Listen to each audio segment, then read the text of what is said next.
Thank you very much. So while we just wait, I'm Jo Harper and I've been working with Rivalea for the past 15 years. No, that's cool. That's all right. So today my presentation will be focusing on genetic management of pig breeding programs. And if anyone has any questions, please feel free to put your hand up and stop me. And if I start rambling about pig production and I've lost you, please feel free to ask questions. Okay, so when I'm presenting to production staff within our Rivalea system or producer groups, genetics is seen as this really scary thing that hides in a... yes? Sorry. So it's genetics is seen as this thing that hides in a dark room behind a closed door. Still having trouble? Got me? Is that better? Yeah. Okay. And you'll have to excuse me. I have kids have come home with colds, and it's always the way you go down when you really need your voice. Okay, but today I'm hoping what I'll be able to do is shed some light on pig breeding programs. So just as a brief background, the Australian pig industry, the Australian breeding herd size is around 274,000 sows, annually slaughtering 5.3 million pigs. In terms of livestock production in Australia, that's probably quite small, and within pork production within the world is quite a small industry. There's about 1,400 pig producers. 400 of those make up 90% of production, and then 1,000 make up 10%. So there's quite a lot of small players, some range between that 10, 15, 20 sows. Production systems, majority of our production systems are made up of indoor production, and a lot of Rivalea systems, actually we grow out pigs in eco sheds. Free range makes up about 10%. Pork consumption per person per year is around 28 kilos, and that's about 12 kilos of fresh product and 16 kilos of processed, being in the form of ham and bacon. And interestingly enough, that 70% of that processed product is actually made up of imported products. Okay, so with any luck, we can get...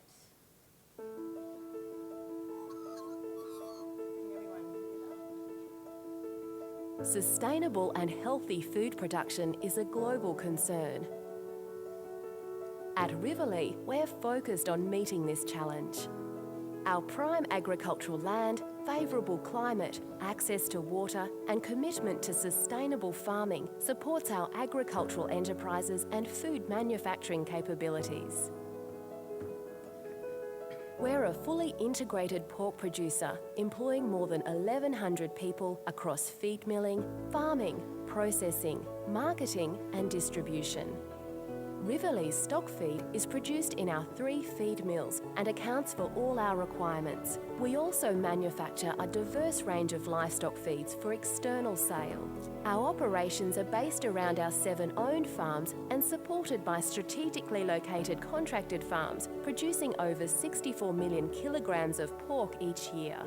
Rivalea properties are wholly owned and situated on over 7,600 hectares of farming and industrial land, which is carefully managed for long-term environmental sustainability.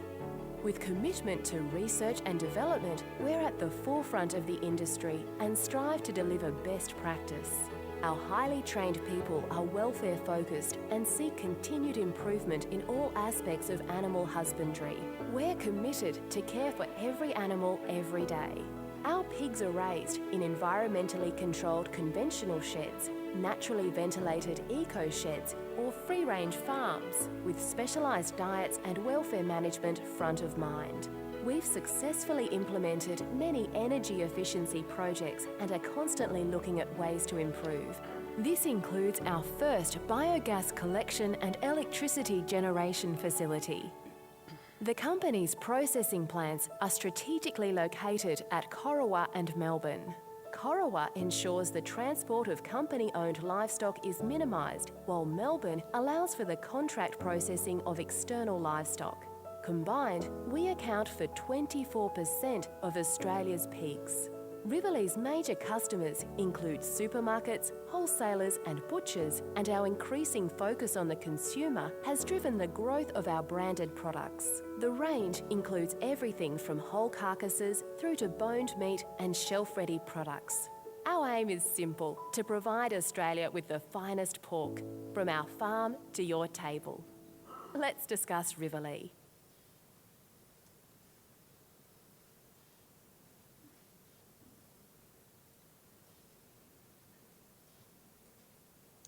Okay, so that's good. We've been able to get technology to work. So that was a nice quick wrap up of what the company is, and quite concise, and a better way of being able to get it across. So pig farming is all about turning little pigs into big pigs. And with the reproductive system, we go from mating, gestating, farrowing and sows lactating, through to sows weaning their piglets and dry sows. And that cycle takes somewhere between 20 to 21 weeks. And we aim to have 2.3 to 2.5 litres per year. For the wean and the grow out, so from birth through to slaughter, through the weaner, grower, finisher phases, we look at 20 to 22 weeks of age to get a 100 kilo live weight animal, with the aim of an 85 kilo carcass. So the Rivalea breeding program, we run a pyramid structure. And at the top of the pyramid is our nucleus herds, where we do all pure production, and we have the genetic evaluation of all of our lines. We run 3 lines, 2 maternal and 1 terminal line. This is where all the genetic improvement occurs for the company.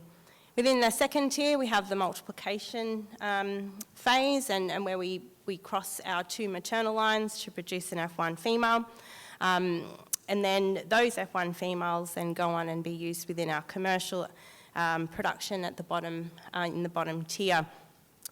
Those F1 females are crossed with a terminal sire line, and that produces our slaughter production pig. So what is the role of genetics in pig production? Rivalea is a producer of pork, and predominantly commodity pork, and our profits are driven by the ability to reduce the costs of that pork production. So we look at 2 different areas.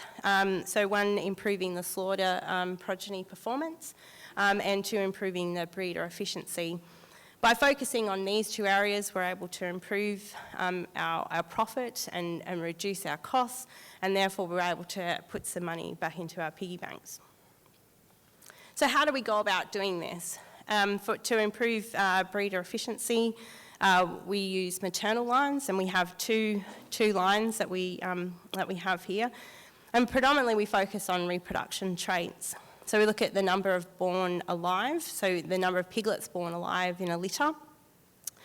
We also look at average piglet birth weight, and for us we're really concentrating on being able to hold birth weight constant. So as we increase the number of piglets born alive, there's a tendency for the average piglet birth weight to decline. So we have it in our index just to hold it steady, to make sure that as we increase the number of piglets born, we're also able to hold birth weight. And we know that there's an association with birth weight and survival of piglets. We look at longevity of the sow, and it's measured through the total number of litters that she has in her lifetime. And of course we have days that are associated with that as well. So yes, we'd like to get her through to have 5 or 6 litters, especially within the nucleus system, but she's also got to meet that criteria within a certain number of days. Survival, we look at this at 3 different levels. So we look at piglet survival, and that's the direct ability of piglets to survive. And we look at it from birth through to weaning, so within the pre-weaning phase. and then from weaning to 70 days of age. So these two areas are at high risk when piglets have a higher chance of dying. So we look at the genetic ability of piglets to survive. And then we look at the sow's ability to keep her piglets alive in the pre-weaning phase. We also take into account teat count, and we are actually genetically improving the number of teats, and that becomes more important as we get more numbers of piglets born. We need the teat capacity to carry those piglets through. Also, we take a 21-day litter weight, and we refer to this as our milk trait. So it's the ability of sows to lactate and to be able to grow her litter through to 21 days of age, which is very close to weaning. Finally, with our reproductive traits, we look at wean to conception interval, and this is the ability of sows to come back into estrus and be remated after she's been weaned.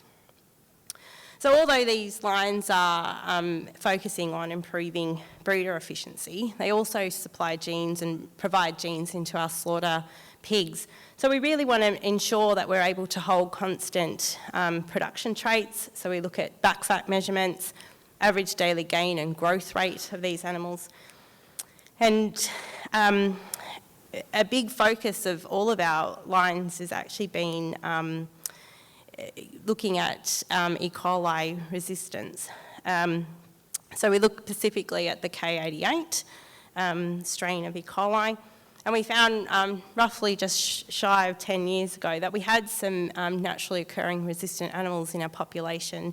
So we set out to definitely eliminate susceptible animals within our breeding, so on the females and boars. And we're now running at roughly 65 to 70% resistant in our breeder herds across all production systems at Rivalea. So here's our maternal lines. We have a pure large white and a pure landrace population. We cross these two lines and produce our F1 female. And that's her there. So we're hoping for that hybrid vigour and that robustness for her to be able to do what she's got to do in our production systems. Okay, so that's breeder efficiency. So now, well, how do we improve slaughter progeny performance? And we have a terminal sire line that does all of this for us. So, and that's really focusing on production traits. So we look at back fat, and we take back fat measurements on 2 areas of the live animal. We also take live weight around 22 to 23 weeks of age when we're hoping for a 100-kilo animal. We look at feed conversion ratios or feed conversion efficiencies, and we actually directly measure that on individual animals. And again, K88 and then that E. coli resistance is important in this line as well. Also, I'm sure as you all would appreciate, as we select for fast, efficient, lean growth, there's the possibility of detrimental impacts on meat quality and carcass traits.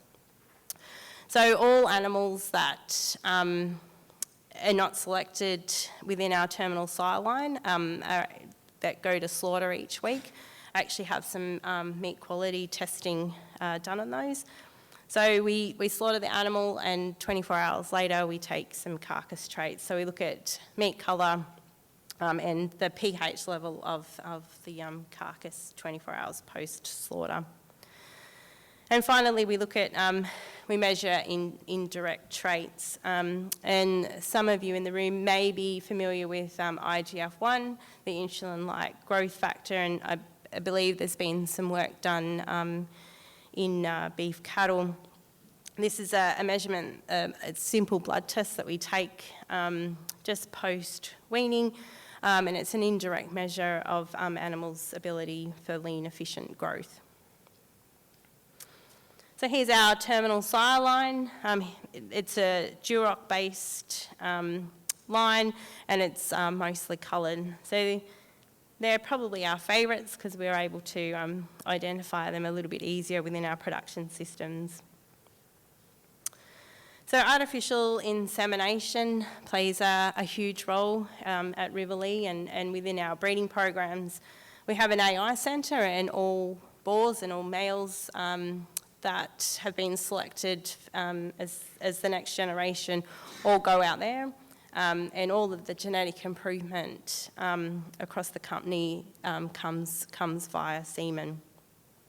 All females, whether it be gilts or first bred animals or sows, are serviced using artificial insemination. And you can see here we've got a boar in his collection booth and a technician collecting semen. And these are the, there at the bottom is a picture of what our semen doses look like. So we use single sire matings throughout our nucleus and breeding program, and that gives us a really good control on pedigree and maintaining pedigree throughout our breeding program. So sows who are detected on heat or in estrus today will be given a dose of a particular sire, and then tomorrow she'll also receive that same sire. So individual identification, all piglets at birth within our nucleus and multiplication tiers of our pyramid are individually identified. And this really contributes to our mortality analysis or those survival traits. So we take a birth weight, and you can see the trolley there. We load all the piglets up at birth, and there's a little bucket that piglets go in, and they get an individual birth weight. We also allocate the sex at that point in time, and we also count teats. So although functional teats is probably ideal, it's quite difficult to assess. So we're trying to increase the number of teats that we have at a genetic level. So you can see down the bottom, there's a litter there that's just been individually identified. We use a UHF, so it's an RFID tag that's on a UHF frequency. And we've had some teething issues with that, but we're getting through, and all of the data is actually collected live within the shed every day. So feed conversion evaluations. I spoke about IGF, and there's a sample of our cards. We just go out, take a small blood sample of freshly weaned piglets and send that off to Prime Grow, and Prime Grow is a Rivalea-owned company, and so all of that testing happens in-house. So that's our direct measurement of FCR, but our indirect, sorry. But each week we put through roughly 15 to 20 males of our sire line breed through our the direct measurement of feed intake. So it's, you can see that shiny blue electronic feeder there. I can guarantee it doesn't look like that now that it's been in the piggery environment.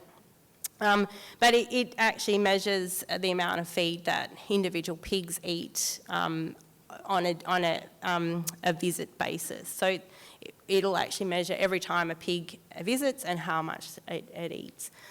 So we actually have pigs on tests for 35 days, and we're able to get a really good understanding of just how efficient our pigs are within that last 5 weeks of growth. Just a picture of our ultrasound, and we actually take an eye muscle depth. So on the live animal, we look at the fat levels at the P2 area, and then take the loin depth measurement as well. So Pig FM, we collect all of our data through a commercial. A program called Pig FM, and that was an in-house developed program. And that collects actually all of the data across all production systems. So not just our nucleus or genetic data that we need for genetic evaluation, but all of the production data as well. So then we take all of that data and we collate it into data files, and we use Piglet, which would be a similar program to Breed Plan, but we run that in-house. And of course, it takes into account heritabilities and relationships between traits and relationships between pigs. But more importantly, it takes into account the economic importance of each trait, which we set. And there's 19 years of data that's actually collected and ran through that program each week. So that gives us dollar EBVs and gives us that dollar index, and we're able to rank animals, of course, within the same breed, but then we're able to go on and select the next generation. So selections are predominantly based on estimated breeding values, but of course we need to look for physical soundness, so we need animals to be well conformed and have the ability to last within the herd. They need to have well-developed vulvas and testes, no hernias or any other abnormalities. And although we evaluate genetically how many teats pigs have, we also physically need them to have enough teats. So we look to ensure that every female that's selected for the breeding program only has more than 12 teats. She's got to be able to carry and lactate litters. And we have some inbreeding rules to ensure that we have a wide diversity of genes that are maintained within our herds, which is important for pigs because we have had the borders shut for over 25 years now, so no genetic material has been able to enter the country. So we're always in pursuit of that number one pig.